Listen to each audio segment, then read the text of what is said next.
መዝሙር ምዕራፍ 27 ከቁጥር 7 እስከ 14፣ የማርቆስ ወንጌል ምዕራፍ 10 ከቁጥር 13 እስከ 31።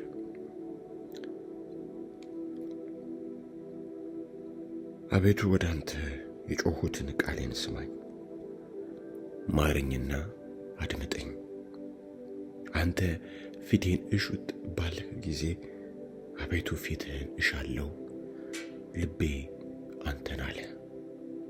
ፊትህን ከእኔ አትሰውር፣ ተቈጥተህ ከባሪያ ፈቀቅ አትበል። ረዳት ሁነኝ፣ አትጣለኝ።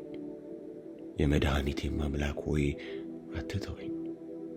አባቴና እናቴ ትተውኛልና እግዚአብሔር ግን ተቀበለኝ።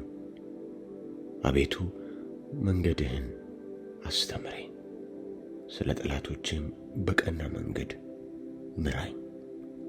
የሐሰት ምስክሮችና ዓመፀኞች ተነስተውብኛልና ለጠላቶቼ ፈቃድ አትስጠኝ። የእግዚአብሔር ቸርነት በሕያዋን ምድር አይ ዘንድ አምናለሁ። እግዚአብሔርን ተስፋ አድርግ፣ በርታ፣ ልብህም ይጽና። እግዚአብሔርን ተስፋ አድርግ።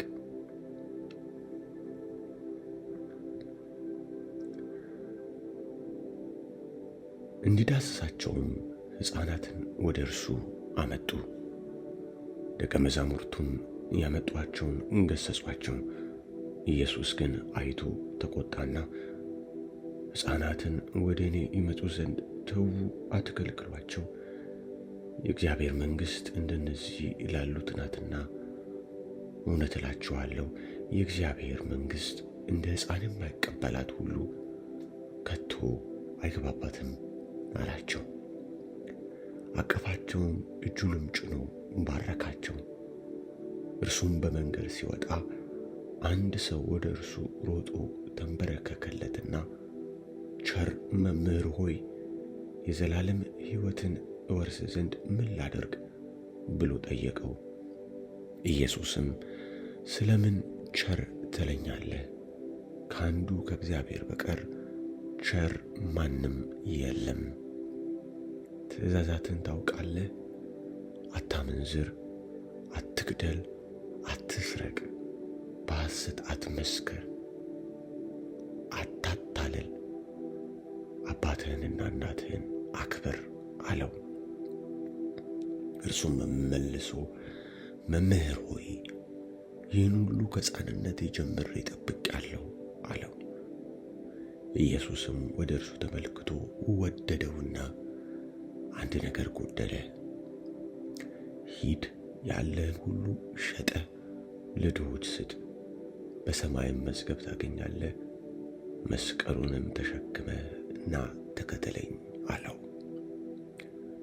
ነገር ግን ስለዚህ ነገር ፊቱ ጠቆረ፣ ብዙ ንብረት ነበረውና እያዘነም ሄደ።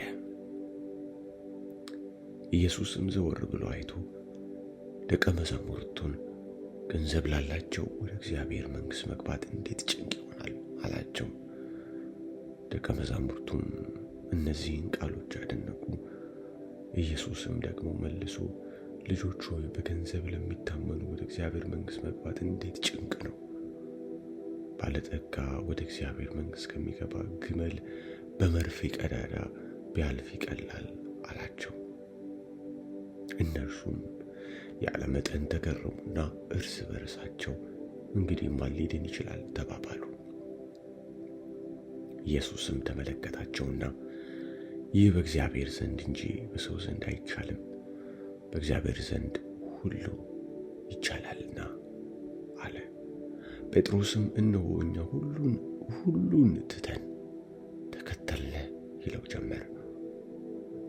ኢየሱስም መልሶ እንዲህ አለ፣ እውነት እላችኋለሁ ስለ እኔና ስለ ወንጌል ቤትን ወይም ወንድሞችን ወይም እህቶችን ወይም አባትን ወይም እናትን ወይም ሚስትን ወይም ልጆችን ወይም እርሻን የተወ አሁን በዚህ ዘመን ከስደት ጋር ቤቶችን፣ ወንድሞችን፣ እህቶችን፣ እናቶችን፣ ልጆችን፣ እርሻንም 100 እጥፍ በሚመጣውም ዓለም የዘላለም ሕይወት የማይቀበል ማንም የለም።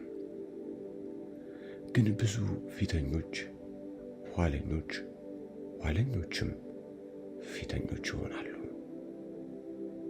ይህ የእግዚአብሔር ቃል ነው። አሜን።